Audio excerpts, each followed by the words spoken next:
Berly,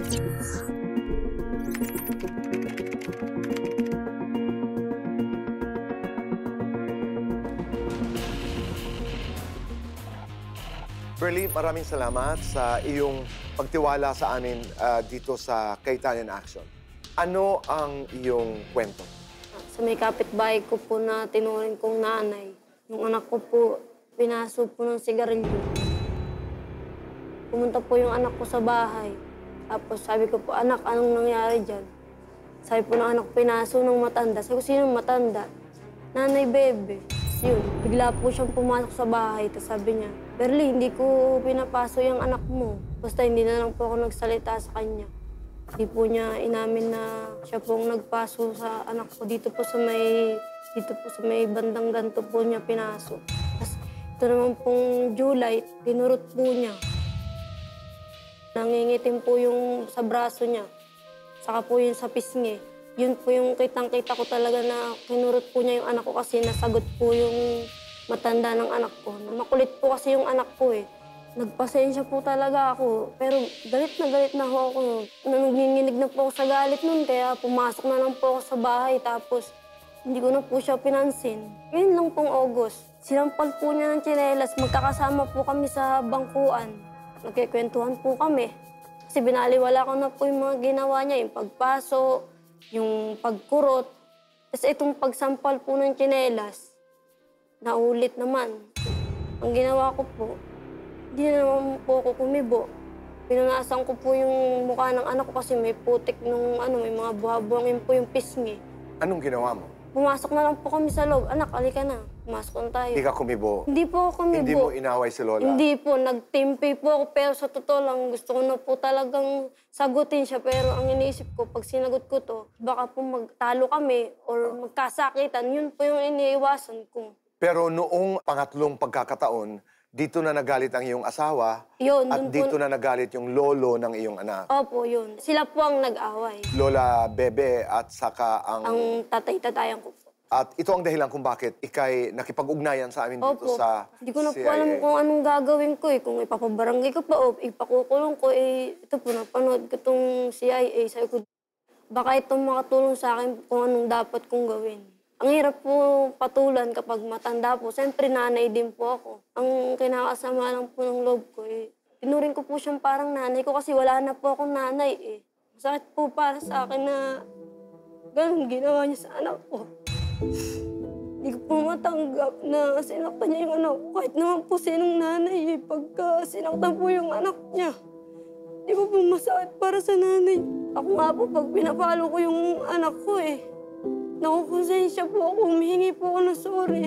Sinasabi ko, anak, sorry ko napalo kita. Hindi ko sinasadya kasi kulit mo. Hindi ko po yan pinapabayaan makagat ng lamok. Tapos masasaktan lang ng iba. Kung sa iba pong nanay yun, baka sinugod na siya o nasaktan siya. Nandun pa rin po yung pagrespeto sa kanya kasi matanda nga po. Saka parang tinuring ko na po siyang nanay eh. Berly, doon sa sigarilyo, nakita mo? Hindi po. May nakakita? Nagsumbong lang po yung anak. Ang nagsumbong lang ang anak mo?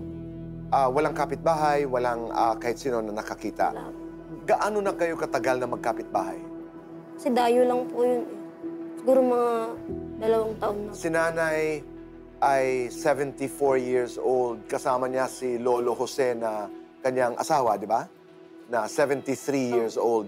Ikaw naman, Berly, ay 26 years old. Pagdating naman doon sa kurot, saan nangyari yun? Doon sa kung saan naglalaro? Mismo nagkikwentuhan po kami.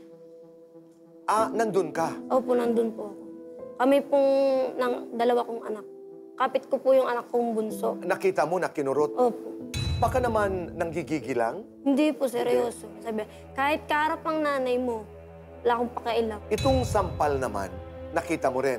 Hindi ko po nakitang sinampal, pero yung kinelas ng kapares, nakaangat pa. Tapos sabi niya, kang maligalig. Inambaan niya po nun. Tapos madumi po yung pisngi ng anak ko. Pinunasan ko po yung pisngi ng anak ko. Pumasok na po kami sa loob. Hihingi tayo ng payo at opinyon kay Ate Pia at Kuya Alan. Itong ating pag-uusap ay napapanood nila ito. Ano sana ang gusto mong mangyari, Berly? Gusto ko pong mangyari yung hindi na maulit, na mga ako siya na magpasensya siya na katulad ng ginawa kong pagpapasensya. Bakit pasensya ang ginagamit mong salita? Dahil malikot, makulit talagang anak mo? Napakakulit talaga. Mahilig po mambara yung anak ko eh. Napipikon po siya. Okay. Kunyari, hindi naman po siya kinakausap ng anak ko, kami nag-uusap po ng anak ko. Tapos bigla siyang sasagot. Sasabihin po ng anak ko, hindi naman kita kinakausap, ba't mo ako kinakausap? Doon po nagagalit siya sa anak ko. Para na rin po sa ibang bata po. Kasi mahilig po siya sa bata, tapos nakukurot niya yung ibang bata po, nakukultukan niya eh. Okay. Pero yung sa kinultukan niyang bata, inaway po siya talaga. Talagang nag-away po sila, sagutan. Nung tita po ang sumugod, dapat po, Tito Boy, kahit na malikot ang bata, hindi naman po dapat saktan, di ba? May karapatan po siyang pagsabihan, pagalitan. Okay lang po yun sa akin. Bata pa yan, hindi naman po dapat saktan, di ba po?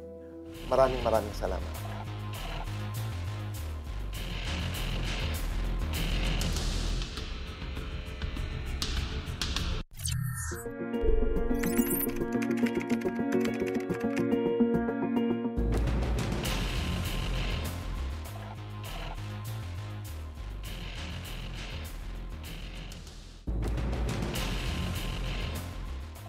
Nanay Bebe, Po, maraming salamat at kayo'y nakadalaw sa amin dito sa Cayetano in Action. napakalaki pong karangalan nakapunta ako dito sa inyo. Nanay, maikli lamang itong ating pag-uusap. Ito may kinalaman doon sa anak baga ni Burley, ang inyong kapitbahay. Sinasabi nga na minsan po ay nasasaktan niyo daw po yung anak. Ano ho ba ang inyong kwento? Wala po akong masasabi, hindi po ako marunong manakit ng bata kasi marami po akong apo po. Nasaan po ang inyong mga apo? Nasa Dumaguete po. So isa yan sa mga dahilan kung bakit po kayo mahilig sa bata dahil hindi niyo po nakikita ang inyong mga apo. Opo, totoo po yun. Di umano'y pinaso niyo raw po ng sigarilyo yung anak ni Burley. Kayo pumunta daw po sa kanilang bahay at kayo nagpaliwanag. Ano po ang inyong paliwanag? Hindi ko naman ginawa yun eh. Yung mga pagkurot doon sa bata, yung pagsampal ng tsinelas. Hindi ko po yung ginawa, sir. Kahit po alin sa sinasabi niya, wala po akong ginagawa dyan. Nanay, Bebe, bakit ho kaya sinasabi nila Burley na kayo po'y nananakit sa kanyang anak? Hindi ko po yung ginagawa. Sabi ko nga po dito sa nagsama sa akin, mahirap pong umamin na hindi naman totoo. Ginawa niya po yun. Hindi ko lang nga po alam. Ba't ako nandito eh? Hindi ko alam yan, anak. Bahala na sila. May takot naman po ako sa itaas. At yung anak ni Burley po ay inaalagaan nyo rin po ba? Nag-aalaga rin po ako ng anak niya pag siya naglalaba.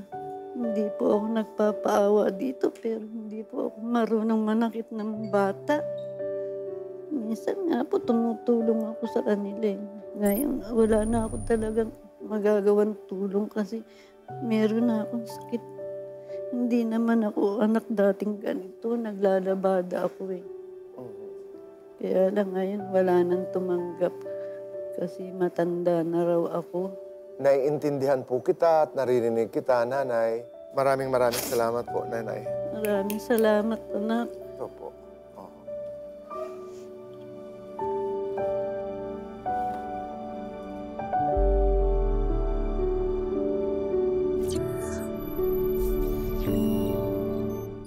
May problemang legal ka Yung ba? anak ko, kanya-kanyang 3 years old. Pinaasa niya ako na hindi pala siya buntis. Paano ko po makukuha po yung anak ko pong dalawa? Magkomento o mag-message lang sa aming social media pages. We will assign you a lawyer if you want para nga mag-guide ka. You have a strong claim. Sa batas, wala tayong kawalan. Handang ipagtanggol ang inyong karapatan. Ipaglalaban natin ang totoo at yung patas. Sagot ka ng Cayetano in Action with Boy Abunda.